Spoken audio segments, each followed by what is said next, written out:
고려해서 해당 안건을 준비했습니다. 행정안전부 장관께서 보고하시겠습니다. 네, 경찰 수사 공정성 강화 방안을 보고드리겠습니다.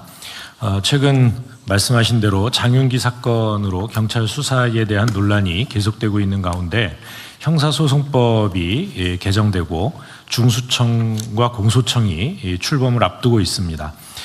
경찰 수사에 대한 권한이 이렇게 늘어나면서 국민들께서 많은 우려를 가지고 계신 것으로 알고 있습니다.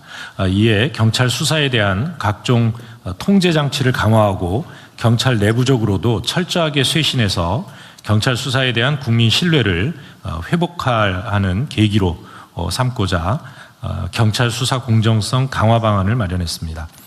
첫째, 공소청과 타 수사기관을 통해 상호간 견제하도록 함으로써 경찰 수사의 공정성을 제고하겠습니다. 형사소송법에 따라 검사의 보완 수사 요구에 대해서 수사기관이 원칙적으로 1개월 이내에 이행하도록 하는 등 한층 강화된 검사의 실효적 통제 방안을 충실히 이행하도록 하고요. 경찰 내부에 이와 관련된 전담 부서를 설치하는 등 통제 방안이 실질적으로 잘 작동할 수 있도록 철저히 준비하겠습니다. 또한 수사 지연, 위법 부당한 수사 등에 대해서는 사건 관계인이 이의 제기를 할 수 있도록 근거 규정을 신설하였고요. 이렇게 되면 검사가 시정 조치를 할 수 있습니다. 또 불송치 결정이 이루어진 경우에는 이 고발인들에게도 이의 신청할 수 있는 권한을 주어서 사건 관계인의 권리가 더욱 보장되도록 해야 했습니다. 아울러 경찰 범죄는 전건 타 수사기관에 통보하도록 함으로써 제19 감싸기 우려도 제도적으로 차단해 나가겠습니다. 둘째는 경찰 수사 전반에 대한 민주적 통제를 강화해서 국민권익을 보호하는 것입니다. 행정안전부 소속 국가경찰위원회를 실질화하면서 수사에 대한 감시 통제를 전담하는 경찰 수사 인권감찰 조사기구를 설치하겠습니다. 조사기구는 경찰 출신이 아닌 민간 조사관을 100여 명 이상 구성해서 인권침해, 또 불공정 수사 비위 등을 객관적으로 조사하고 또 경찰청에 이를 이행하도록 조치 의무를 부과하겠습니다. 또한 사건 관계인의 신청에 따라 수사의 적법성 또 적정성을 심의하는 경찰 수사심의위원회를 법률로 규정하겠습니다. 특히 여성, 청소년, 장애인 등 사회적 약자 관련 사건에 대해서는 동위원회 내에 이를 전담하는 소위원회를 설치해서 외부 위원들이 전문적인 시각으로 한 번 더 검토, 판단할 수 있도록 하고요. 이를 위한 수사관 증원, 또 정권 접수, 즉일조사 등을 통해 이 피해자 보호에 더욱 힘쓰도록 하겠습니다. 한편 또 변호사회 사법경찰 평가 제도를 전국으로 확대하고 사건 관계인 설문조사 결과를 평가에 반영하는 등 환류 반영 체계도 강화하겠습니다. 마지막으로 경찰 수사 비위를 상시적으로 감시하고 비위 행위자에 대해서는 끝까지 추적해서 발본 세관하도록 하겠습니다. 경찰관 배우자 및 좀비 속 상피제를 도입하겠습니다.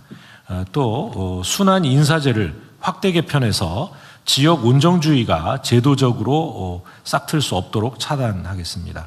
이와 관련해서 전수조사를 실시한 결과 사건 관계인이 경찰관의 배우자나 좀비 속인 사건이 117건 확인되었고요. 이 44건에 대해서는 타 관서 이송 조치를 하는 등 집중적으로 관리하고 있습니다. 또한 경찰청 본청에 내부 비리 수사대를 설치하고 민간 개방직인 인권감사관이 수사부서를 감찰하도록 하는 등 엄정 대응해 나갈 계획입니다.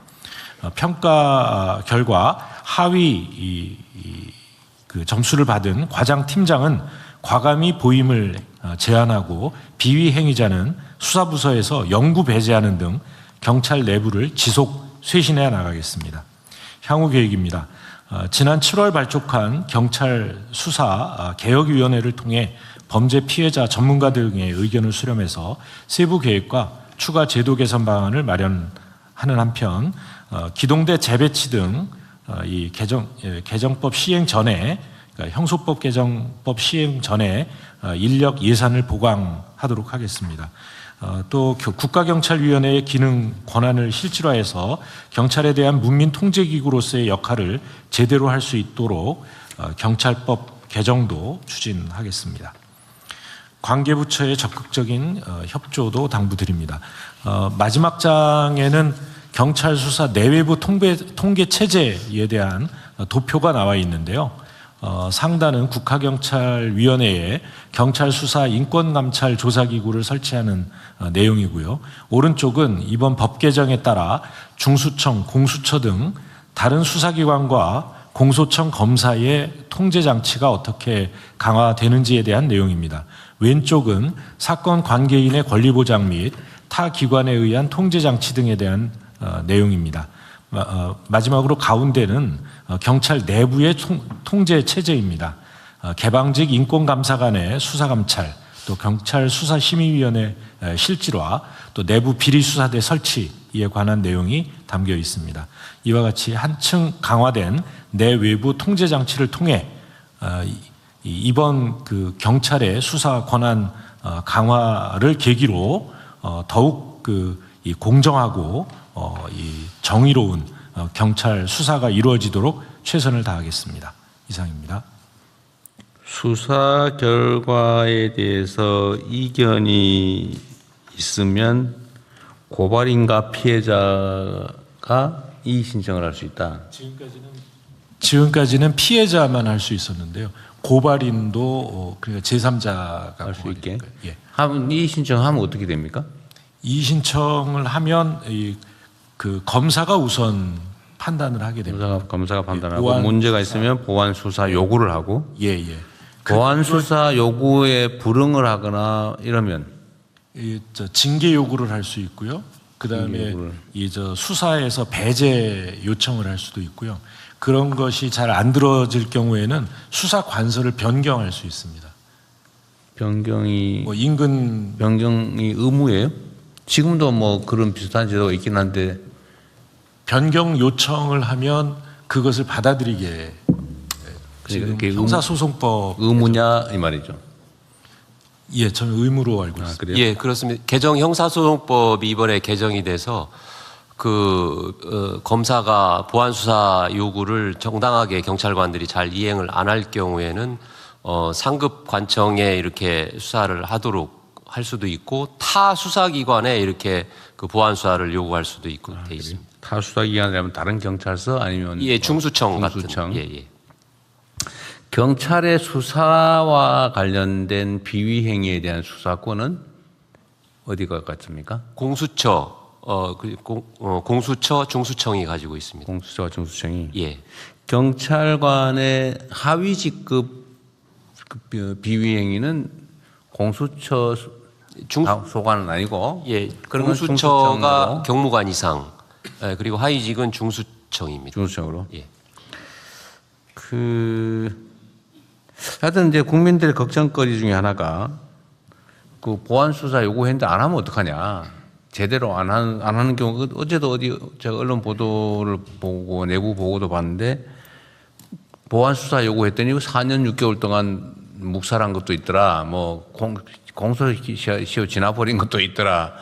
그런 얘기가 있더라고요. 그거 혹시 좀 그거 해보셨어요? 제가 점검을 해봤는데 그게 네.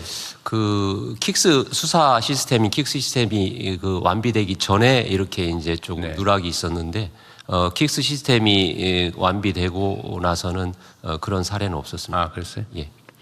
그게 뭐 4년 6개월 지났던 건 아마 잊어버린 것 같고. 예. 잊어버린다는 게 사실은 공직자들로서는 있을 수 없는 일이죠. 그죠? 예, 그 시스템에 뭐 심각한 문제가 있는 거죠. 예. 수사 기록이 통째로 잊어버리고 있더라. 그건 말이 안 되잖아요. 수사를 하다가 잊어버렸다. 예, 그렇습니다. 있을 수 없는 일인데 어쨌든 앞으로는 그런 일이 절대로 있을 수 없게 만들어야 되겠죠. 예, 이번에 형사소송법이 개정이 돼서 수사 기록은 전체를 전산으로 입력하게 의무화되어 있습니다. 그리고 수사상의 범죄 행위, 예를 들면 뭐 물론 법 왜곡죄가 있긴 한데 예. 법 왜곡죄로 처벌도 되겠지만 제가 이건 좀 다른 부처와 관계된 거기도 한데 얼마 전에 경찰서장이 좀 문제를 일으켜서 징계를 했는데 징계 결과를 알려달라니까 이건 사생활의 비밀이다 그러면서 안 가르쳐 줬다고 어디 나오더라고요.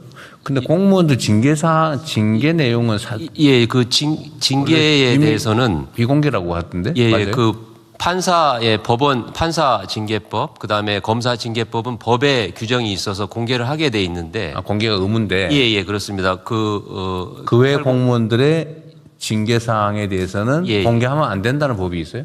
예, 뭐 개인정보보호법이나 뭐 이런 공무원 징계령에 의해서도 지금은 공개가 안 되도록 그렇게 돼 있습니다. 그래서 법률상 금지돼 있어요? 예, 법상으로 그렇게 돼 있습니다. 그거 좀 이상한 것 같아요. 공직자들이 공무 수행과 관련해서 뭐 문제를 일으켜서 징계를 당한 게 그게 왜 비밀이지?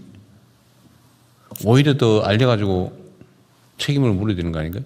개인정보보호위원회에 혹시 그런 뭐 관련된 정보가 있어요? 이게 이유는 사생활에 관한 거다. 뭐 그렇게 주장을 한다더라고요. 근데 왜 법에 그런 규정이 명확하게 있다는 거죠?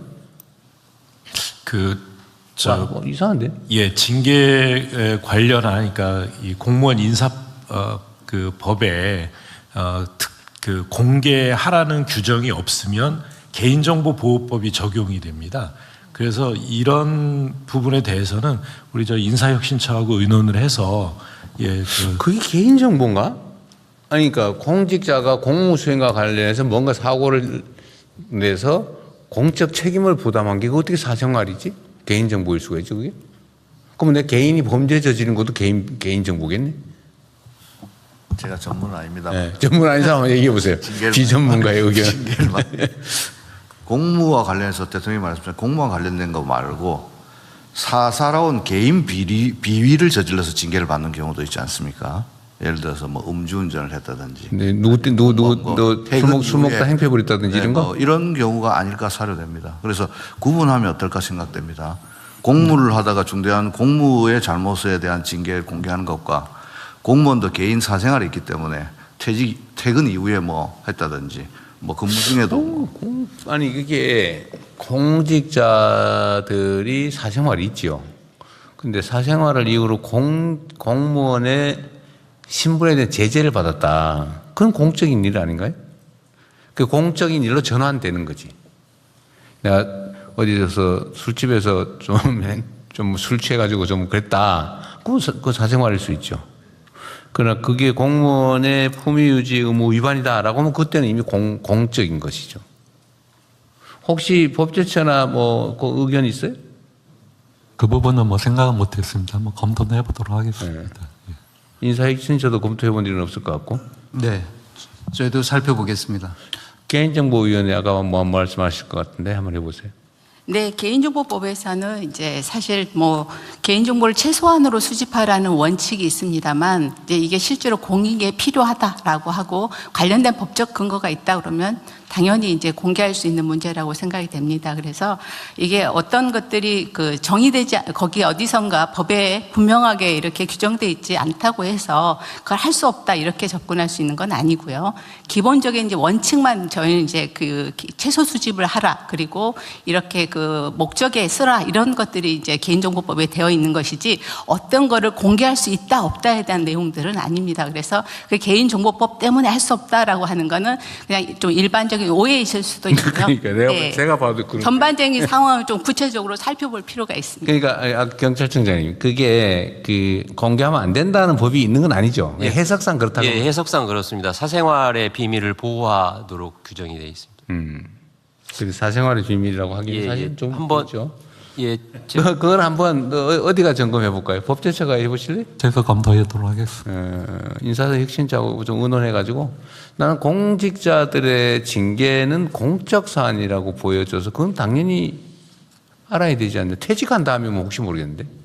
저도 그렇게는 생각하고 있습니다만 대통령 말씀대로 공무원 징계령은 저희가 가지고 있는데 그것을 공개할 수 있는지 여부는 확실치 않아서 그걸 확실하게 파악한 다음에 보고 드리도록 하겠습니다. 그러니까 특히 아까 저기 노동부 장관의 분류도 나름 일리가 있는데 공적 사안에 관한 것이라면 그건 너무 당연할 것 같고, 예를 들면 수사관이 수사 비리를 저질러서 징계를 당했는데 안 가르쳐줘? 그건 사생활의 비밀이다? 그 사생활 아니잖아요, 확실히. 그죠? 공무 수행과 관련된 거라면 그건 사생활이라고 할 수 없는 거죠. 근데 사생활과 관련된데 징계를 당했다. 공적 사안도 전환이 된 거 아닌가 싶고, 하여튼 그 논의를 좀 해볼 필요가 있을 것 같습니다. 네, 한 가지만 더 말씀드리면은 그 기본적으로 방향은 좀 설정이 먼저 돼야 될 것 같습니다. 그러니까 이거를 적극적으로 정부가 나서서 국민들한테 공개하느냐, 아니면은 국민들이 요청했을 때 공개하느냐, 아니면 예. 그 뭐 일부러 뭐 또 그거 뭐 다 이렇게 그거는 또 하나의 제재이니까. 예, 대통령님 인사수석입니다. 지금 현재 예 뒤쪽입니다. 그 공무원 그 행동 강령에 따라서 그 각 부처 단위에서는 그 일정한 주기에 따라서 그 징계 사유라든지 뭐 대상 뭐 이런 것들은 전체적으로 공표는 하고 있는 경우가 많이 있습니다. 다만 그 실명으로 공표가 되고 있지는 않습니다. 그래서 그런 부분들에 관해서는 추가적인 논의가 좀 필요할 것 같습니다. 근데 제가 왜 이 얘기를 하냐면 공직자들은 개인 사인과 다르게 공적 권한을 가지거든요. 힘을 가진다고요. 이 권한이라고 하는 게 타인에게 자기의 의지를 관철하는 힘이잖아요. 강요할 수 있는 힘이란 말이에요. 그 힘을 가진 공직자, 공적 권한을 가진 공직자들은 다른 사람에 대해서 우월한 그런 힘을 갖기 때문에 책임을 또 그만큼 져야 돼요. 권한이 큰 만큼 책임이 커지는 거거든요. 권한의 양과 책임의 양은 동일해야 되는 거예요. 그런데 경찰이 지금 엄청난 권한을 갖게 됐단 말이에요. 예를 들면 수사 개시권, 수사 종결권까지. 예, 그렇습니다. 그다음 강제 수사권까지. 과거에 그 뭐 검찰이 문제가 됐던 거는 그런 유명한 얘기가 있지 않습니까? 덮어서 벌고 만들어서 출세한다. 있는 사건 덮어주면서 돈 벌고 부정부패해서 없는 사건 만들어가지고 정치적으로 출세하더라. 그런 얘기가 있었잖아요. 이게 수사권, 기소권을 가지고 있으니까 기소를 목표로 수사를 조작을 하는 거죠. 실제 많이 했잖아요. 근데 이것 때문에 이제 검찰 개혁 논란이 촉발이 됐고 아예 수사 기소를 분리하자. 뭐 타당하잖아요. 그래서 분리를 했어요. 근데 문제는 이제 경찰과 이제 중수청, 그다음에 중수청이죠. 그다음에 공수처 이 세 기관이 수사의 이제 최종 종결권까지 다 가지게 됐는데 일반 범죄에 대해서도 경찰이 수사 종결까지 다 할 수 있고 수사 개시도 다 할 수 있고 그렇게 돼서 권한이 엄청 커졌는데 예. 그에 대한 상응하는 책임을 졌냐, 질 수 있냐, 또 질 마음의 자세가 돼 있느냐 다른 문제 같아요. 저도 변호사를 오랜 세월 동안 했지만 뭐 검찰은 물론이고 경찰도 수사 못 믿겠더라고요, 내 입장에서. 저는 보통 개인 간의 분쟁이 민사 분쟁과 형사 분쟁이 뭐 동시에 발생하잖아요. 그래서 저는 절대 고소하지 못하겠어요. 전혀 다르게 사건을 많이 만들어가지고 오더라고요. 법원은 경찰이나 검찰의 공적 결정을 일단 존중하다 보니까 제대로 된 재판이 아니라 왜곡되더라고요. 그래서 저는 평생 아예 못하게 민사 분쟁과 관계되면 못하게 권장을 했는데 그 불신이 지금 상태에서도 완전히 해소된 건 아니에요. 저 개인적으로도. 뭐 개인의 감정이 중요한 건 아니지만 일반 국민들의 심정도 상당 정도 그런 측면이 있거든요. 예. 그러면 이제 수사에 대한 종결권, 이게 뭐 어떤 사건이라고 하는 게 뭐 아무거나 경위 사건도 있지만 대개의 경우는 개인이나 회사나 무슨 법인이나 인생과 운명을 결정을 하는 경우가 많거든요. 예. 심지어 가해자가 피해자 되고 피해자가 가해자 돼가지고 감옥 가고 막 돈 뺏기고 전 재산 뺏기고 막 이런 경우도 있더라고요, 내가 보니까. 그래서 그런 엄청난 권한을 가졌으니 그에 상응하는 책임을 져야 되는데 지금까지 예를 들면 수사에 관한 비리를 저질렀다 이러면 그냥 뭐 우리가 보기에는 경찰 자신들은 중징계다. 뭐 정직 몇 개월, 뭐 감봉 몇 개월 이러면 중징계로 분류하잖아요. 근데 우리 국민들이나 피해자 입장에서 보면 아니 내 사건을 저렇게 망가뜨려 가지고 가해자 피해자를 뒤집어 놓고 내가 진짜 자살하고 싶을 정도가 됐는데 겨우 그 담당했다는 경찰은 뭐 감봉 몇 개월 하고 계속 수사하고 또 딴 데 가서 그거 하고 있고 이해가 안 되는 거예요. 과연 권한을 크기만큼 책임을 지고 있냐? 내가 하는 수사 업무가 얼마나 엄중한 일인지 각성하고 있냐? 내가 이걸 최선을 다하지 않을 뿐만 아니라 고의로 이걸 왜곡하고 막 증거 슬쩍 숨기고 뭐 없애버리고 이래가지고 내 사건을 뒤집어서 반대로 만들면 어떤 일이 벌어지는지에 대한 그 엄중함을 갖고 있냐? 저 자신이 좀 없어요, 아직까지는. 그래서 수사에 관련된 비리나 비위에 대해서는 지금까지와는 다른 더 높은 책임을 확실하게 요구해야 될 것 같고요. 예. 또 책임도 지금처럼 뭐 내부에서는 어떻게 평생 해온 경찰관직을 못하게 하냐, 파면 해임할 수 있냐, 그 생각하고 그냥 정직 3개월 뭐 최대로 하고 이렇게 하는 것 같던데 이제는 권한이 더 커졌기 때문에 명백한 수사상의 비위를 저지른다 그러면 최소 해임 파면해야 되지 않냐. 제가 보기에는. 아니면 아예 영구적으로 수사는 앞으로 하지 말고 다른 일 해라. 무적격자다. 예. 그 영구 배제 결정이라든지. 어쨌든 좀 이 엄중하게 책임을 물어야 되지 않을까 싶어요. 예. 그래야 국민들의 신뢰도 올라갈 거고 또 수사를 담당하는 수사관의 책임의식, 책임감도 좀 높아지지 않겠냐 싶고요. 또 한 가지는 수사기소 분리와 보안 수사 문제에 대해서 온 국민들이 갑론을박하면서 걱정이 많지 않습니까? 예. 아까도 제가 말씀드려서 이따 의결하겠지만 이게 보안 수사를 허용해야 되냐 말아야 되냐 뭐 만약에 허용 안 한다면 어떤 보안 조치가 필요하냐 가지고 지금 계속 갑론을박인데 어떤 게 절대 진리라고 뭐 단정하기는 좀 어렵지만 걱정이 있는 건 사실이란 말이에요. 예. 그 걱정이 어느 날 검찰한테 대한민국이 너무 많은 권한을 줘서 이게 악용되다가 정치적으로 뭐 편향되고 하다가 이런 막 엉망진창이 돼버렸는데 결말은 그렇게 결코 아름답지 않단 말이에요. 예. 그럼 경찰은 그럼 괜찮을까? 우리 대한민국 헌정사에 보면 이게 지금 순환이 되는 게 있어요. 처음엔 경찰 가지고 독재했지 않습니까? 그 엄청난 사건이 벌어졌죠. 사람들이 죽고 대통령이 하야하고 그 다음에 이제는 군인이 무력을 행사해가 또 독재했지 않습니까? 근데 그거 어떻게 좀 정리하고 나니까 그 다음에 검찰이 사실상 검찰 독재를 했단 말이에요. 검찰권력을 이용해가지고 일종의 독재를 한 거죠. 없는 사건 만들고 아무데나 그냥 편파 수사에 별건 수사에 그냥 먼지 털이에 그거 하다 이렇게 돼버리잖아요. 근데 이제 경찰이 엄청난 권한을 갖게 되는데 과연 앞으로는 완전히 안전한 걸까라는 우려를 안 할 수가 없거든요. 그러니까 경찰 스스로의 책임의식도 매우 중요하다. 예, 알겠습니다. 그리고 이제 앞으로 경찰에 대한 공격이나 이런 게 매우 높아질 수 있어요. 예. 감시 견제겠죠. 감시 견제가 매우 높아질 겁니다. 지금까지는 비교할 수 없을 정도로. 온 세상 사람들, 온 다른 권력기관들이 경찰이 뭐 잘못하나 이것만 찾을 거예요. 이게 나쁜 게 아닙니다. 뭐 책임이 높아졌으니까. 예.